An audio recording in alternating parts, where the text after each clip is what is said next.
Harare. Reuters. When Zimbabwean leader Robert Mugabe sacked his vice president in front of 12,000 Bang Party members in 2014, Emerson Mnangagwa sat quietly in the crowd, a green baseball cap pulled low over his eyes.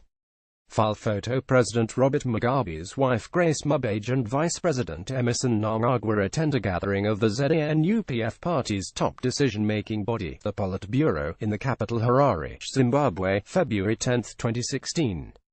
Reuters. Philemon Bulawayo. File photo. The man who stood to gain most from the dismissal betrayed nothing through his expression and gentle clapping, a survival tactic honed during 5 decades of service to the mercurial Mugabe.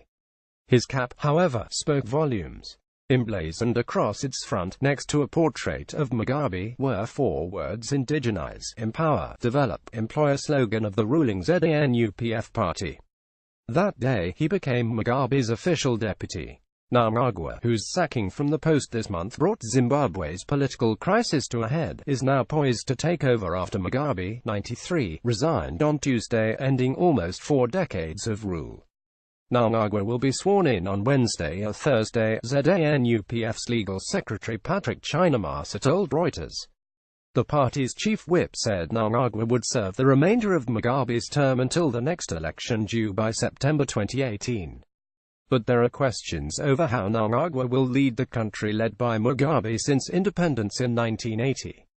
In a statement issued from hiding on Tuesday, Mnangagwa said Zimbabweans from all walks of life had to work together to rebuild a shattered economy and deeply polarized society. My desire is to join all Zimbabweans in a new era, where corruption, incompetence, dereliction of duty and laziness, social and cultural decadence is not tolerated, he said. In the new Zimbabwe, it is important for everyone to join hands so that we rebuild this nation to its full glory. This is not a job for ZANU-PF alone but for all people of Zimbabwe. Crocodile. The 75-year-old was one of Mugabe's most trusted lieutenants, having been at his side in prison, during wartime and then in government. With his appointment in 2014 as Mugabe's official deputy, Mnangagwa had appeared well set as the eventual successor to Africa's oldest head of state. There are no arguments around his credentials to provide strong leadership and stability, but there are questions over whether he can also be a Democrat, said Eldred Masanangya, a political science lecturer at the University of Zimbabwe. Speaking at the Congress in 2014, Mnangagwa reinforced the message emblazoned on his headgear, announcing revisions to ZANU-PF's constitution that back total ownership and control of Zimbabwe's natural resources. It was a key insight to the party's direction as it contemplated life beyond Mugabe. We will remain forever masters of our own destiny, Mnangagwa said at the time, to cheers from the crowd. Along the way, Mnangagwa earned the nickname Gwina, Shona for crocodile, an animal famed in Zimbabwean law for its stealth and ruthlessness. He backed Mugabe's economic nationalism, especially a drive to force foreign firms to hand majority stakes to local blacks, suggesting he may not be the pro-market pragmatist many investors were hoping for. He has been in every administration since independence, holding posts as varied as Minister of State Security, Defense and Finance, as well as Speaker of Parliament. In the shadows, most controversially, he was in charge of internal security in the mid-1980s when Mugabe deployed a crack North Korean-trained brigade against rebels loyal to his rival Joshua Nkomo. Rights groups say 20,000 civilians, mostly from the Ndebele tribe, were killed. Mugabe denies genocide or crimes against humanity but has admitted it was a moment of madness.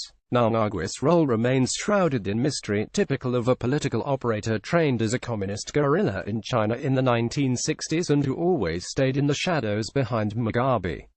Secretive and insular, he prefers to operate under the radar, those in his inner circle say, and when pushed into a corner, resorts to jokes and trivia to avoid serious discussion.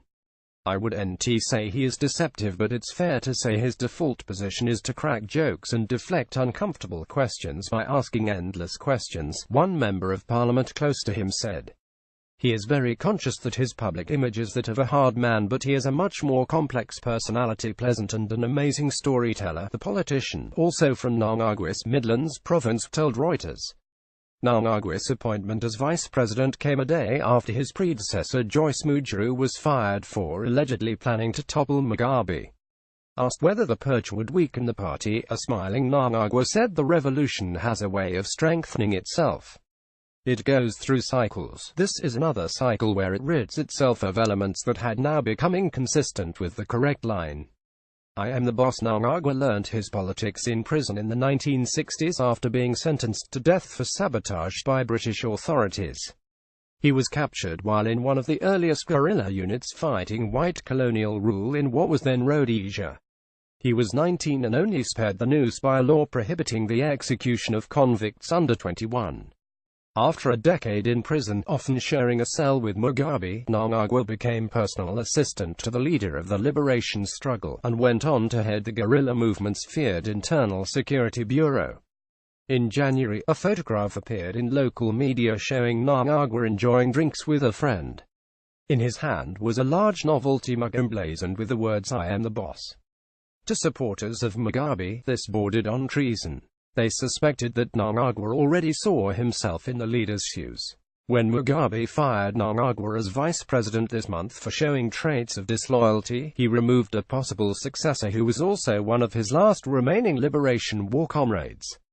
But relations had already cooled between the two men after suggestions by Mnangagwa's allies in August that he had been poisoned by ice cream from a dairy owned by the Mugabes. Editing by James Macharia and Giles Al-Ghudua. Standards to Thomson Reuters Trust Principles.